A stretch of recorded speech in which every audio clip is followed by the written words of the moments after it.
systems.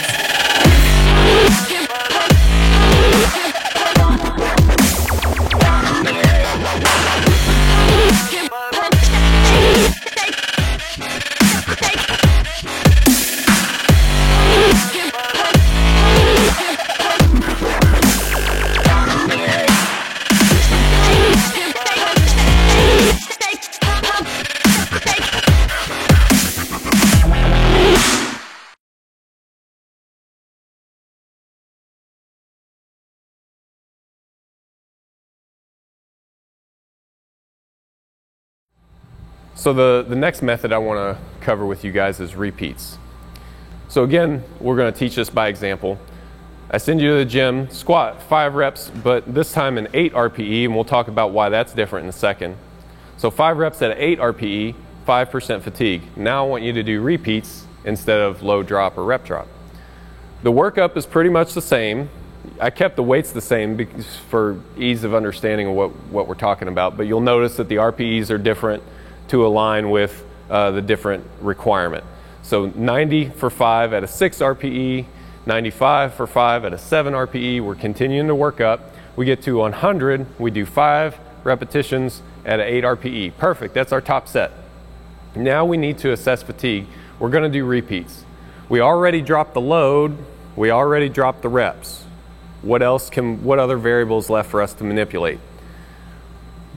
We're gonna keep the load the same, keep the reps the same, and watch this RPE number climb up as you get tired. The more sets you're going to do, the harder it's going to get, and as the RPE climbs up, that's how we're going to measure how tired are you getting. So how high should we let it climb? It's basically the same process that we used before, just a little bit in reverse. So this time, we sent you to the gym, 5 repetitions at an 8 RPE. That'll bring you to around 81% or so. 81% plus 5% fatigue takes us to 86. So we're gonna keep doing 5 repetitions.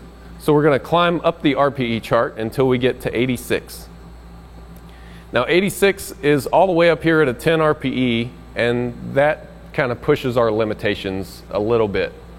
You know, that maybe is a little too fine of a line to walk, so we're just going to say 9.5 is going to be good enough. And those of you guys who've worked with me and have used RPE or have used fatigue percents in the wild, you know that I don't ever really send you 5% fatigue. I'll say 4 to 6% fatigue, because in real life it's never exact, you know. And what I'm trying to communicate there is that there's a little bit of an acceptable range, you know. So if we're right here at, you know, maybe 4% instead of bang on 5%, that's okay. So remember, we're right here. We're here at this top set. So we're going to keep the weight the same, do 5 more repetitions. We're getting a little bit tired. That's 8.5 RPE. Not there yet. Do another one. 100 for 5 more repetitions, 9 RPE. Getting more tired, but we still need to do another one. Last set was 100 repetitions for 5 at a 9.5 RPE, and that's when we stop. Because the RPE went up high enough, we're getting tired enough. Repeats measure your fatigue by change in the overall RPE. Typically, you have to use this tool with lower RPEs.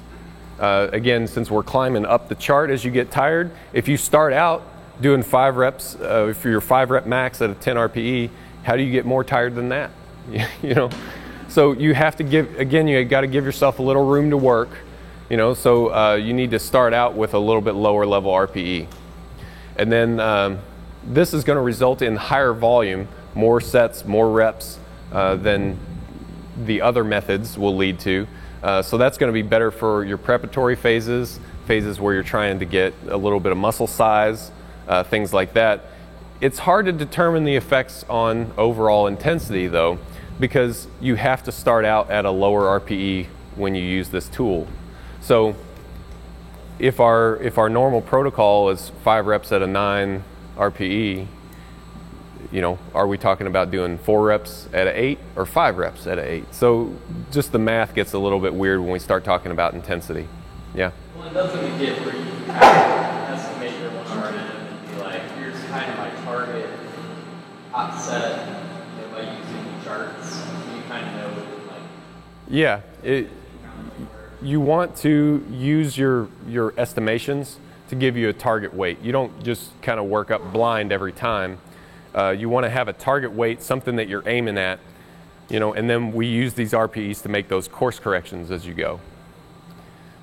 Again, the important thing is to get the right weight on the bar, and whatever method it takes to get that correct weight on the bar, we're going to use it. If it's percentages, one other limitation that you'll find is if RPE goes much below 7, it gets really hard to use, and to the point where it's not really that beneficial. If you're going to be working at like a 6 RPE or even sometimes 7 RPE, it gets really hard to determine. And what are the benefits of using it at such a low effort?